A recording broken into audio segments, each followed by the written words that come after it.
I would like to start by thanking you all for joining us tonight.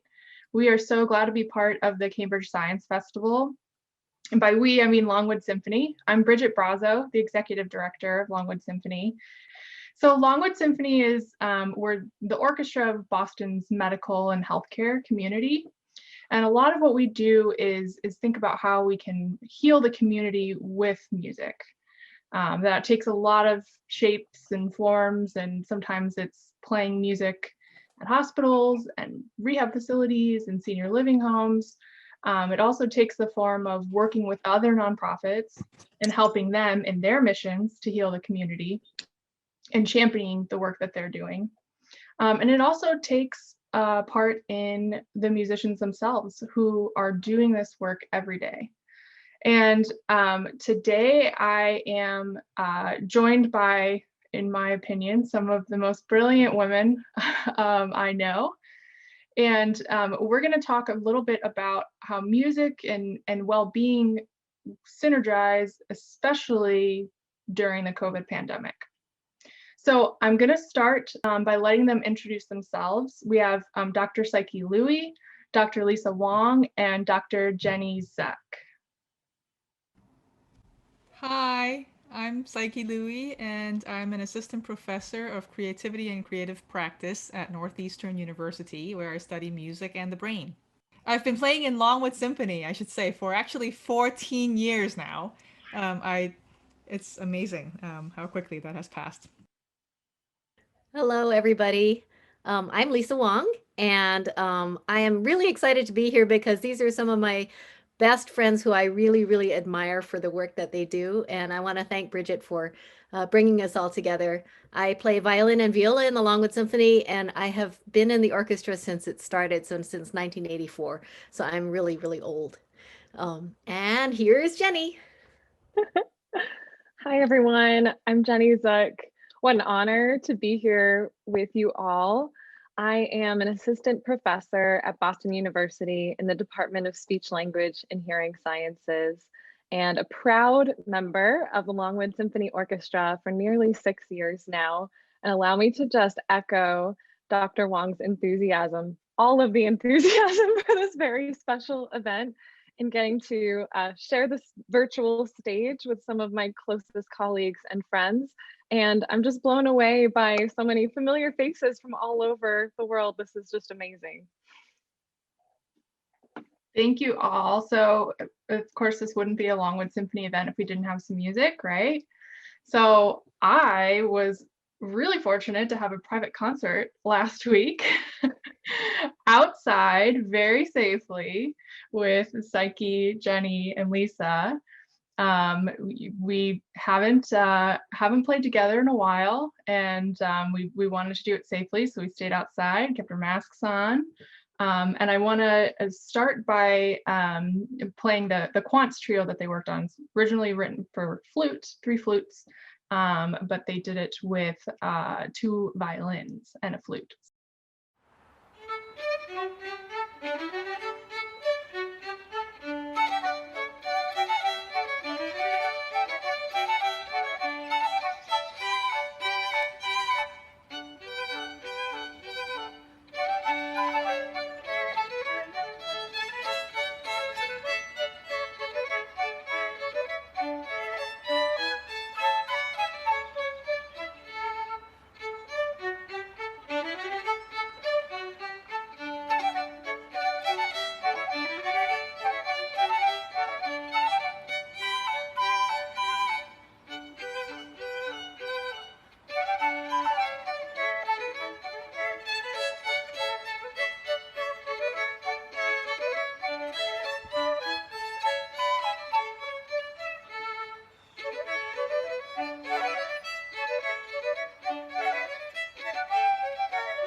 On that note, we're going to get started with Psyche.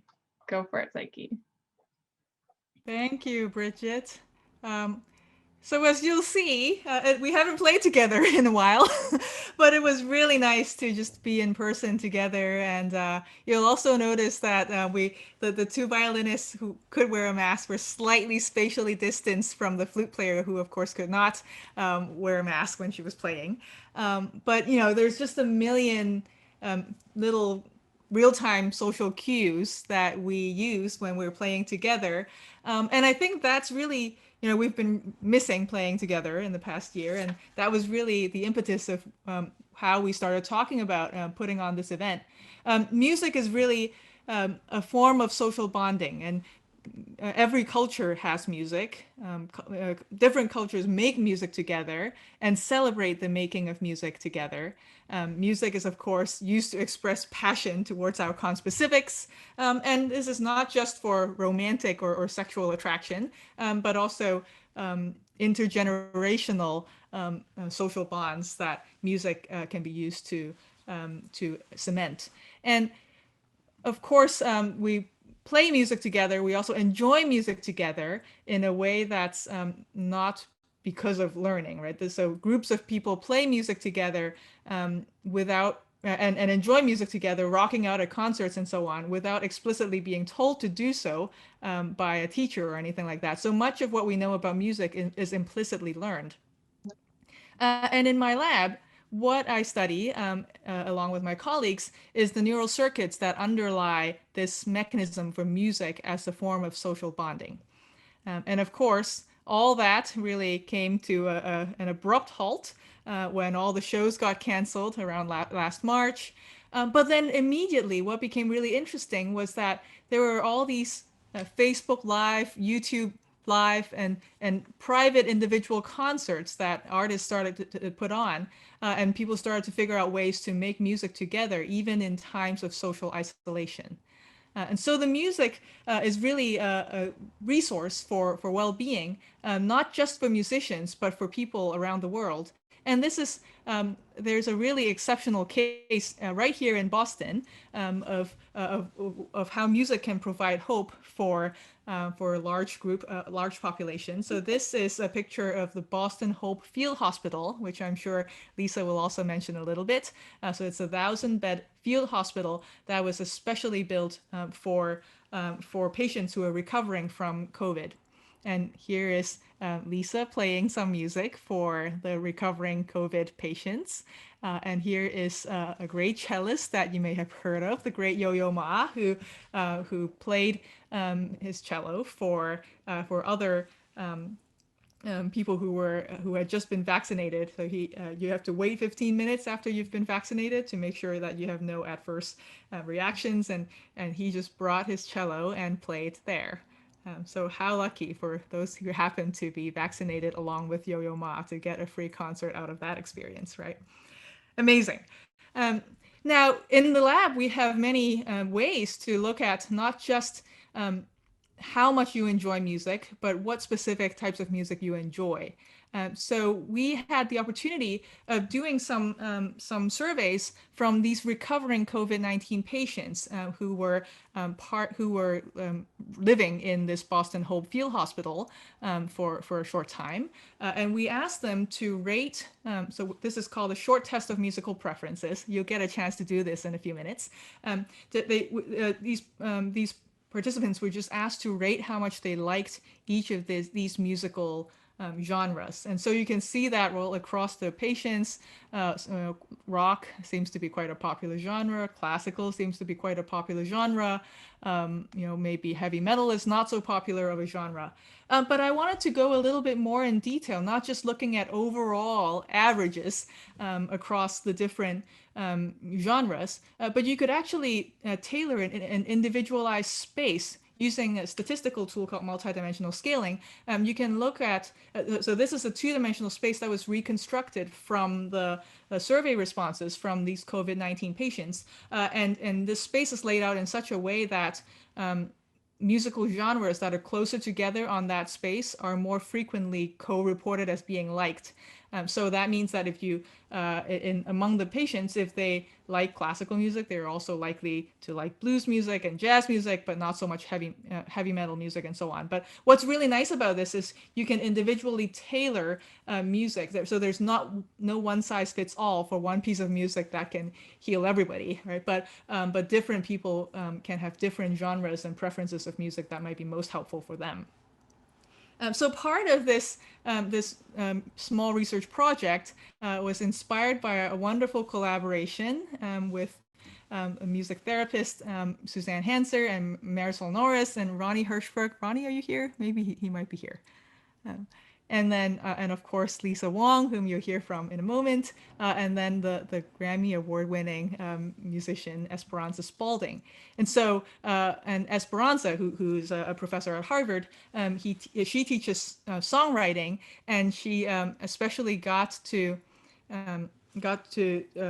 harness her group of student songwriters to make music, to write new pieces that were especially tailored towards these different genres. So you'll get a chance to hear one of these pieces in a few minutes. Now, so of course, COVID is something that deeply affected Boston, but Boston is of course not the only city that is affected. This is really a worldwide pandemic. But of course, what we were starting to see is that people in different countries started to find different and unique and interesting solutions to this problem of trying to make music while being stuck inside. So you might have seen these famous pictures of Italians singing on balconies and playing music together on balconies. And even if you don't play any musical instruments, there's the Clapping for Healthcare movement, where every day at 7 p.m. a group of people will start to clap together. And so there was something about making sounds together and enjoying each other's making of sounds that seemed to be a really specific COVID related phenomenon.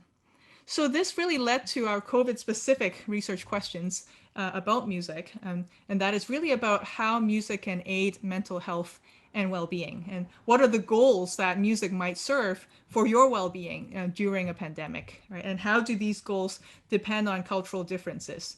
And so I was quite fortunate to be involved in a survey study that looked at activities for well-being during COVID across many different countries. And we surveyed participants from all around the world in terms of their goals for their well-being and what activities they performed for their own well-being. And we also asked them for various demographic variables such as age.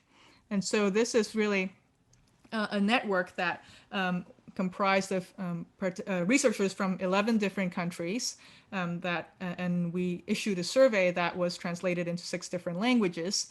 And so this is just a map, of course, of the different countries that were involved. We had over 5,000 participants overall. And the interesting thing about these different countries was that we can apply some broad general conceptual frameworks of how countries and cultures tend to differ from each other. So this is borrowing from Hofstede's really influential work on individualism versus collectivism. So there are some cultures that are well known as more individualistic types of cultures, such as the Netherlands and USA counts as that, and UK also counts as that. And then there are also more collectivist cultures that include Argentina and Brazil and China and Colombia and Mexico. So we wanted to compare these to see whether there were any cultural differences in how people use music to obtain these goals of well-being. And so these goals include, and they're not mutually exclusive, of course, but they include the releasing and venting of negative emotions such as stress and anxiety and anger. Music can be used to provide a diversion from the crisis that we're all facing right now. Music might be also used for enjoyment and just maintaining a good mood. It might be also useful for reducing loneliness and creating a sense of togetherness. And also, in addition to connecting with other people, music might be also useful for connecting with a sense of self. So we surveyed the participants' use of all these different goals. We also surveyed their use of different activities. Of course, music might not be the only activity that you enjoy during the pandemic. There's also information seeking, right? Whether you're doom scrolling on Twitter or switching between channels on the TV or browsing the internet for information. You might also enjoy different forms of entertainment, including movies or games and so on. You might enjoy also eating or cooking or baking. And also there's physical activities such as walking outside and doing some exercise indoors, and also some productive activities. Maybe you're one of these people that has to nest or clean house when you're stressed. Of course, there's also reading or socializing, and also different kinds of hobbies, and also spiritual types of activities, including prayer and meditation. And so I'm just showing you these as a smorgasbord of activities that we surveyed our participants on, and this is the color scale that we used. And what we saw was that music was really emerged as the #1 activity that was higher in its efficacy as rated by our participants, and to achieve this goal of venting negative emotions. Music was also very high in its efficiency for achieving other goals, including diversion from crisis and achieving enjoyment and self-connection. So the togetherness variable, well, music was not as good at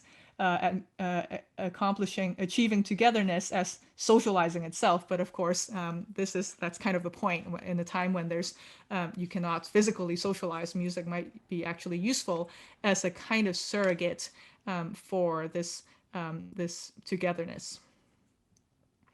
And another point I'll say is that we also found these interesting effects of age, where older adults who were more than age 64 tended to rate the ability to achieve well-being goals as higher. And so while all participants in our study generally reported music as being more kind of higher in its efficiency in achieving these goals than other activities, this effect was even stronger in older adults. And it was also even stronger in more collectivist cultures, although all cultures generally showed this pattern of music being the highest relative to other activities in achieving well-being goals in times of a pandemic.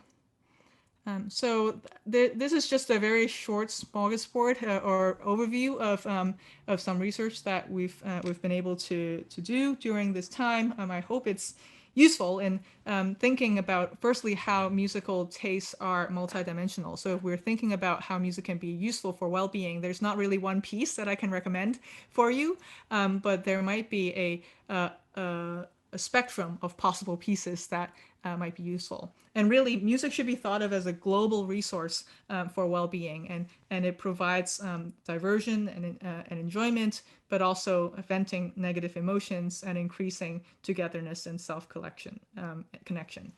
So I'll close with the reference. So this and more data are in this large collaboration that just got published this week. But I think what we'll do now is Bridget is going to share a link in the chat that is actually a survey that you can take. So that is the short test of musical preferences. It's only going to take you a couple of minutes, maybe 1 minute. You get to rate how much you like these 14 genres of music.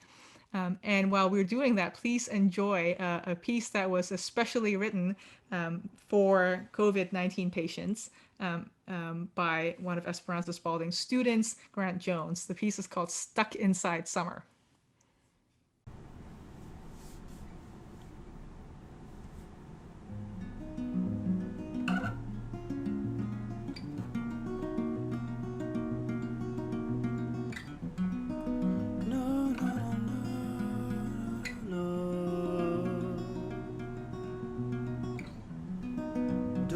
Just alive, just like me, even down to the allergies. Shelter in place and smile. Please don't leave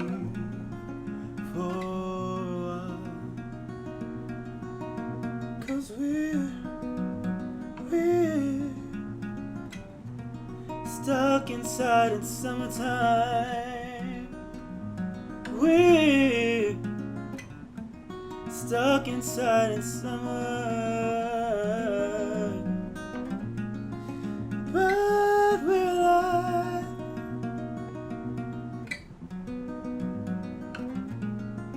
And we survived.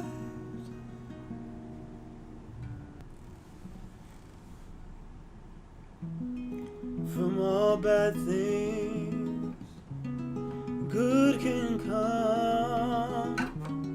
Better angels on the horizon. Path of faith, breath of life. We will beat this and we will thrive. We'll thrive. We'll thrive. We will beat this and we will thrive. We'll thrive. We'll thrive, thrive. We will beat this and we will thrive. Psyche, thank you so much for sharing that music. I am hearing those words at the end of that song, and I can't help but feel a little bit overcome with emotion on so many levels. And as we get started with the section that I have to share for you, allow me to just quickly acknowledge that I can't help but feel like it's not just coincidence that here we are listening to music about current times with the hope of how we will face this and survive. And isn't it just wild that actually today is One Boston Day, which happens to mark 8 years since the Boston Marathon bombing.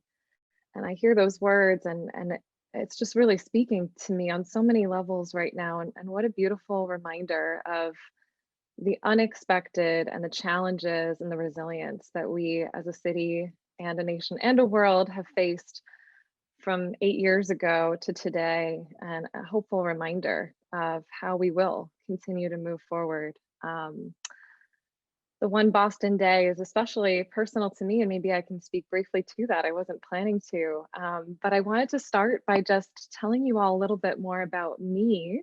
So thank you again for welcoming me to be a part of this conversation today with such esteemed colleagues, and to see so many familiar faces and community present with us today.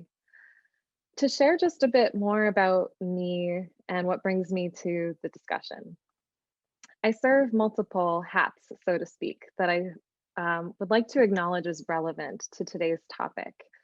I am first and foremost currently a developmental cognitive neuroscience researcher. I'm very interested in studying relationships between music and language in the brain.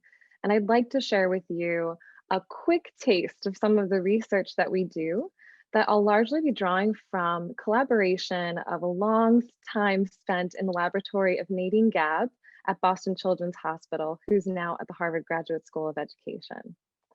Also relevant to today's discussion though, and especially once you hear from Dr. Lisa Wong, is that I am also a licensed clinical speech language pathologist. Never would I have thought that I would find myself working clinically in a rehabilitation hospital at a time where a pandemic would unfold. And I spent half of my time last year working clinically at Spalding Rehab Hospital as we found ourselves moving from a caseload where I was predominantly working with individuals who were in need of rehab due to brain injury or stroke impacting their communication abilities, to suddenly having a caseload that was predominantly post-COVID patients, where we were providing treatment for those who were working to recover their respiratory and voice systems following COVID. And so a neat connection here in the spirit of One Boston Day and the mission of hope that we look towards today. Spalding happened to be the home of taking care of patients in need of rehab following the Boston Marathon bombing. And so to me, this day has a lot of significance personally and professionally through my commitment and dedication and affinity with Spalding Rehab. But Spalding has really been a beacon of hope and light in light of the Boston Marathon bombing events, in really providing that recovery and a path forward for so many. And here we are again, looking to those who are coming to the other side of the rehab services they need in COVID times. And I can't help but feel very moved by that. As you already know, I am also a proud member of the Longwood Symphony, and wanted to also just acknowledge that in my extracurricular passion projects, I also am a co-facilitator of a choral ensemble at Harvard University led by Dr. Andrew Clark. We are the Cambridge Common Voices, and this is a choral ensemble that has been actively exploring inclusive practices to create an ensemble and a way of music making that's inclusive of young adults with any variety of neurodiverse forms of ability or disability. And that has been a tremendous source of learning and growth for me, and better understanding what it means to be a meaningful member of, I guess, an inclusive, diverse community, and really thinking about people first as we consider these questions about the potential for music to play a role in facilitating development in various forms. So these are my many hats, maybe we'll speak to later. But in what I wanted to share in my portion here, I'd like to sort of set the stage, which beautifully follows what Dr. Psyche Loui had already shared, by really posing a question for you. When you think of everyday music listening or music making, what sorts of skills or processes does this involve or elicit in your mind? I think it'd be fun if everyone were to just drop the first thought that comes to their mind in the chat, for those of you who have access to the chat. So please share out and just drop a little note.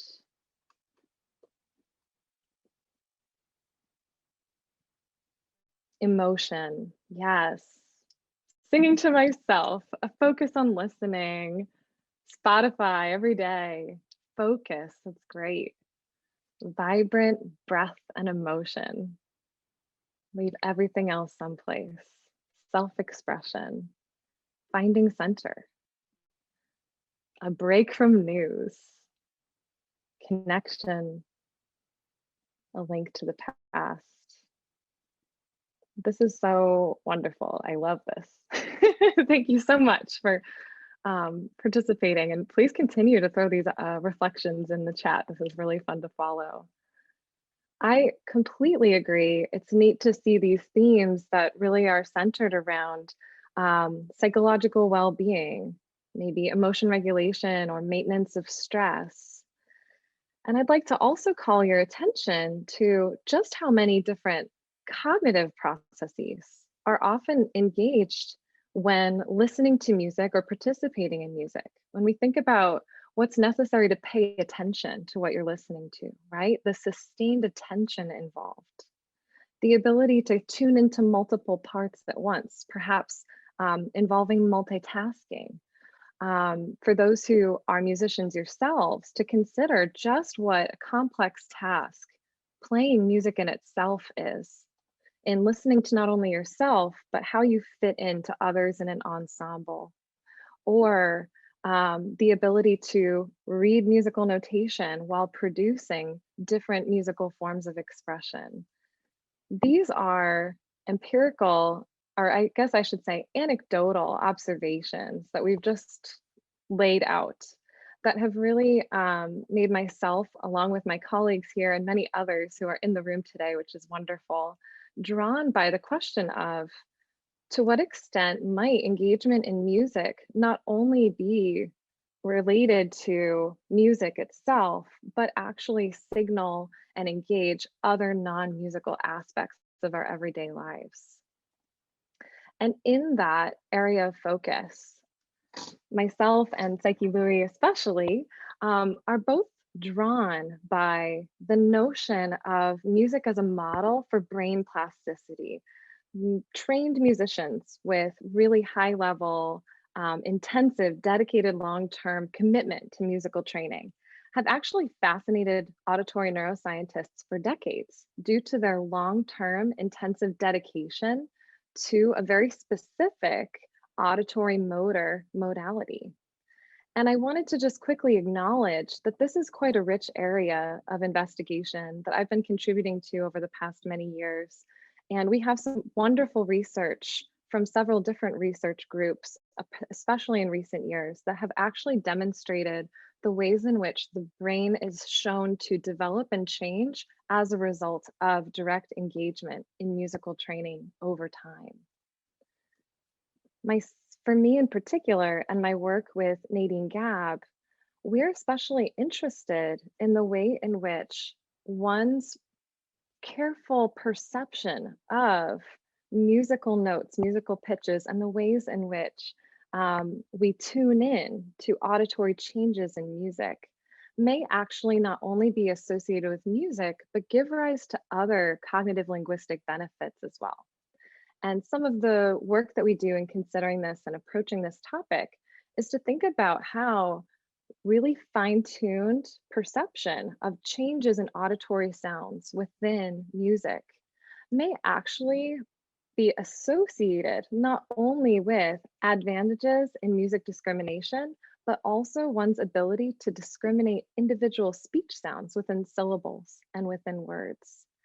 And we actually have conducted quite a lot of research now, including one study that I was fortunate to conduct in collaboration with Psyche Loui quite some time ago now, where we have observed that children's ability to discriminate different musical melodies or rhythmic patterns is positively associated with a child's ability and awareness of individual speech sounds within words. And so we are interested as such in how music may actually be associated with children's language and reading abilities, and how music may be a tool that could be used, among others, to facilitate children's language and reading abilities. There's way more to say about this than I have time for, but I wanted to acknowledge that we are interested in studying underlying brain structure and function based on children's level of experience with music. And we have studies such as this that have helped us identify specialized brain networks associated with a child's musical experience that actually indicates specialized brain function within regions known to be important for language and reading. So in our research, we have been now thinking about not only how music may be associated with brain and language development over time, in the case of formal musical training, to now thinking about how rich a child's musical environment is in very early childhood, and asking questions about the extent to which a child's exposure to music in early childhood may actually play a role in really establishing these specialized brain networks associated with advantages among musicians. And so if we think about the rich environment that a child has in early childhood, in our lab, we have been examining actually relationships between the music environment and the home, and preliminary work that we are actively undertaking at the moment suggests that there may actually be positive relationships between the amount of musical exposure a child receives in their home environment and specific aspects of their brain structure in very early childhood. We are actually observing these relationships as early as within the first year of life. Now, there's clearly more to say about that, but as we were actively undertaking this research, which is still in progress, I should say, here we are finding ourselves in the midst of the COVID-19 pandemic. And as I know many of you are already well familiar with, this has called us to adapt our lifestyle in dramatic ways, without question, right?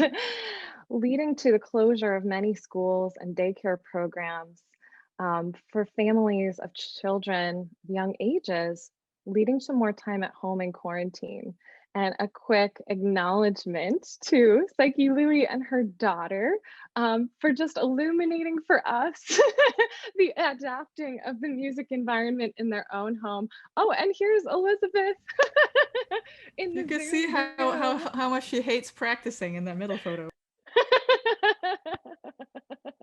Thank you so much, Elizabeth, for letting us share your music and a glimpse of music at home in your life.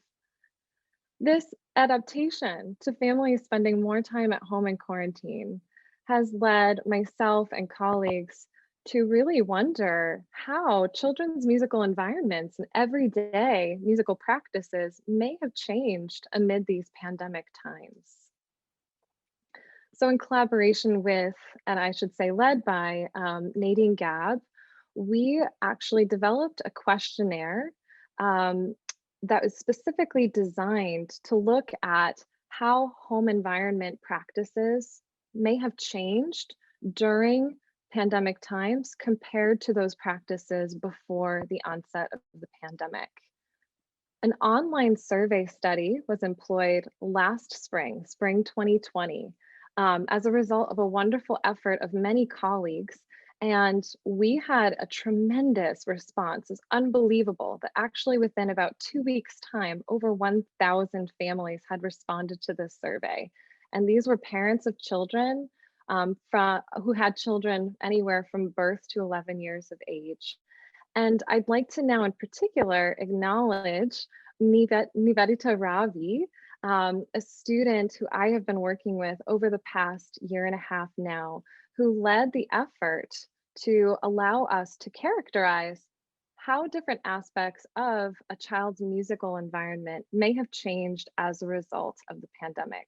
And so I'd like to share with you some quick results from this work that was led by this undergraduate student at Harvard University, Nivi Ravi, who actually just defended her undergraduate thesis last week and had a successful defense of this work. So I'm very excited to be an ambassador of the wonderful investment she's made as she prepares to now graduate from Harvard. What we found is that overall, since the pandemic, unsurprisingly, children overall are showing reduced engagement in early music experiences that are outside the home, such as early childhood music making classes, the mommy and me classes, these enrichment sort of classes that would be very common in early childhood and typical times, as well as reduced engagement in music lessons, though Elizabeth is definitely contesting that with her virtual music lessons shared with us. Interestingly enough, though, what we found through this large sample of families is that families reported that they now are spending significantly more time listening to music and singing with their child since the onset of the pandemic as compared to pre-pandemic times.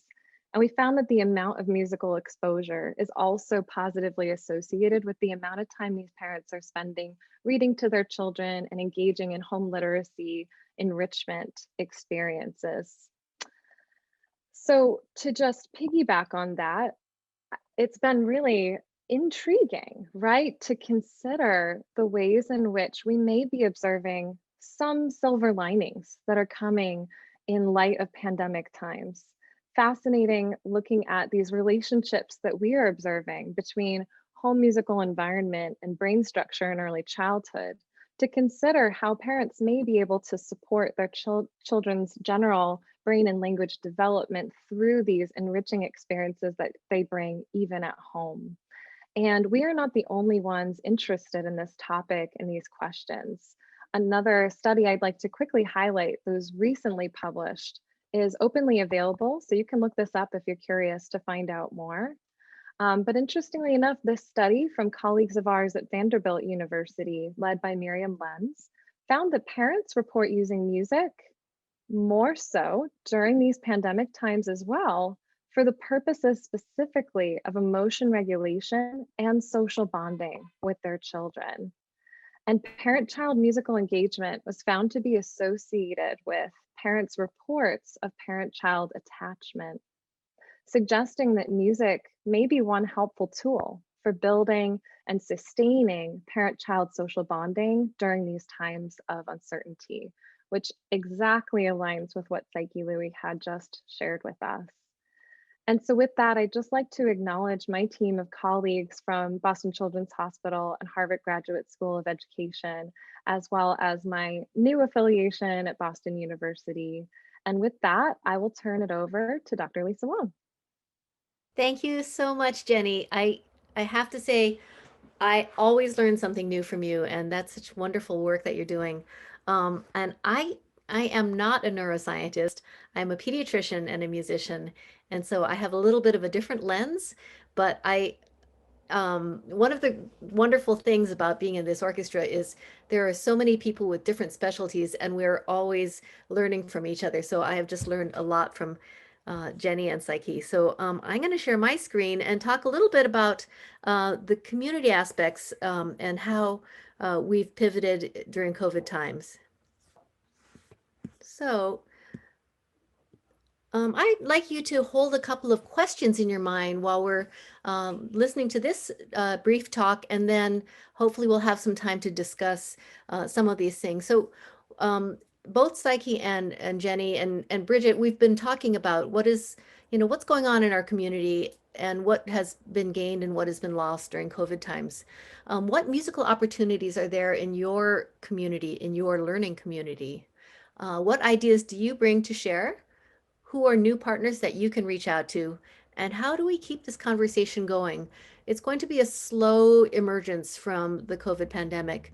And we've learned some things that I think are going to be helpful for us and are not going to go away, both musically and in medicine.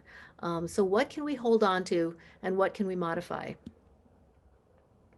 My dear friend, Dr. Bernard Lown, who passed away very recently, said that healing is best accomplished when art and science are conjoined, when body and spirit are probed together.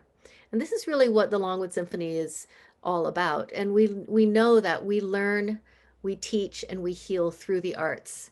In any field that we've chosen as our careers, the arts are really what bring us together and give us opportunities to express ourselves. Here in Boston, we're really, really fortunate that there are music educators, there are music researchers, there are people in music therapy, there are people in music medicine, there are medicine people who play music, and we all know that it all filters into the healing power of music. This isn't new, of course. Apollo was the Greek god of the sun and truth and healing, but he's also the god of music. And if you see that this is the caduceus with the snake and the rod, but above that and balanced on his caduceus is his harp, his lyre. And I forgot to add that there's one more aspect to this, which we'll get into a lot, that healing and music and community are inextricably tied. So Dr. Virginia Apgar is the person who's responsible for all of our first grades in our life. Your Apgar scores at 1 minute, 5 minutes, and 10 minutes are from Dr. Apgar, and it's her name, but it's also an acronym for respiration and pulse and color and tone of a baby. So I read about Apgar scores pretty much every day. But not only was she a surgeon and an anesthesiologist and the first woman full professor at Columbia, but she was also the founder of the March of Dimes. So there's your community aspect. And she was also a violinist and made her own instruments. Dr. Albert Schweitzer was also first a musician and a theologian. And when he was 30 years old, he heard about the healthcare disparities in Africa, became a doctor, and moved to the west coast of Africa, to the country that's now Gabon, and started his hospital there. But he played Bach every night, and he continued to play music. And the only time he wasn't in Africa actually was when he was during the First World War, when they interned him in France. And interestingly, he was then called upon to be the doctor for the pandemic of 1918, the Spanish flu pandemic. He went on to win a Nobel Peace Prize for the work that he was doing in Africa. So you've seen this slide from Jenny, that music and playing of music engages so many different parts of our brain. And for us, and for I mentioned that I've been a member of the orchestra for about 35 years. I always wondered, why is it that there's so many of us that became doctors after playing music or went into the sciences? But you can see that it engages the whole brain. And when you get a lot of those people together, then you have an orchestra like the Longwood Symphony. And this is Sherman Jia, who is now a neurologist in San Francisco, but he was our concertmaster for many, many years. Jenny talked about language development, and we, as musicians, we are trained in hearing rhythms and patterns, pitches, tonal differences, timbre differences. We get excited by moments of silence called grand pauses. We love to hear a surprise like Haydn's Surprise Symphony, or in any piece when a chord shifts and we expected it to go a different way. And we learn to express ourselves not just through speech, but through our instruments, with dynamic variations and pitch variations, patterns when we sing, and our memory is enhanced, and communication between peers. Now, where does this all lead in something like the Longwood Symphony? It leads to communication between peers. And this is an image of two of our colleagues from the Longwood Symphony who, when the concert halls were closed, they gifted the people who were working at the Beth Israel during lunch with outside performances. And of course, social emotional learning. And Jenny's talked about that, and so has Psyche, about how important music is in these times of stress. In playing music, we can modulate emotions. And what I really love about thinking back about music lessons is when the music teacher said, okay, take this piece and make it sound funnier, or make it sound sadder. Can you make it hop? And so they're using all kinds of imagery that a child must translate an auditory and a motor expression into an emotion. And for them to practice those kinds of emotions all the time, you can see how that it's a practice that most children don't get the opportunity to do as often and in such a safe way. And I recommend to you that you see the movie called Soul that just came out recently from Disney, about flow and about expression. And this other little character here is my granddaughter. The whole integration of humanities and the arts is now swinging back to an acknowledgement by our STEM fields that the arts and humanities are integral in the way we learn and the way we express and the way we acknowledge the sciences. So the National Academies of Science, Engineering, and Medicine just came out with a consensus report about that, which I was very privileged to be on that committee. And more recently, the AAMC, the American Association of Medical Colleges, also committed to supporting the fundamental role of arts and humanities. So how does this translate to the Longwood Symphony? As Bridget mentioned, we're an orchestra of medical professionals. We play usually 4 concerts in Jordan Hall and 1 on the Esplanade in the summer when all of our friends come out and have a picnic on the lawn. And we love that one, even with there's mosquitoes. The Longwood Symphony gives us opportunities to think about innovation and the work that we're doing. But there's one more piece that we really want to underscore, has really held us together and inspires us, and that is the work of community. Like Dr. Albert Schweitzer, a balance for us is the music and the healing and the community service. And so with every concert, we partner with a different nonprofit organization to, it's a two-way street to help to promote the work that they're doing and promote the conversations in the community, but also very often it's bringing people into a different kind of space and for them to heal from listening to our music at the same time. And so finally, as was mentioned, we've all been somewhat silenced because the concert halls are closed. We haven't gathered as a full orchestra during all of this time. And so what are we doing during the COVID crisis? We're playing in spaces like outside of the Beth Israel, outside of Newton Wellesley Hospital. Enchi Chang, who I saw is here with us today, and many of her medical school colleagues, many of whom are members of the Longwood Symphony, have been playing virtual bedside concerts for patients, live concerts via Zoom or FaceTime for isolated patients. And this is one of those gifts I think will not go away after COVID, because we have always had isolated patients. We've never been able to solve the problem of how are we going to bring music to them. And now, through the work that Enchi is doing, we have a way. There is the National Virtual Medical Orchestra. So this is bringing together orchestras members from other medical orchestras as well, and everybody records their own part, and then they are magically put together on a screen and play music. And it's not at all the same as playing in a concert hall, but it does keep us playing, and it's a new sense of community. But the work that I've been doing mostly is with the Boston Hope Music Program is a partnership with New England Conservatory, Windsor Music, Eureka Ensemble, many musicians from the Longwood Symphony, and Mass General Hospital. And as Psyche mentioned, it started when we were at the Boston Hope Hospital. We realized that people needed to be cared for not only for their respiratory status and recovery from their physical challenges from COVID, they also really needed some mental health help as well. And music is certainly part of that. So we started inviting musicians to donate musical postcards, energy, engagement, and evening calm. So different kinds of postcards, and we made them into playlists.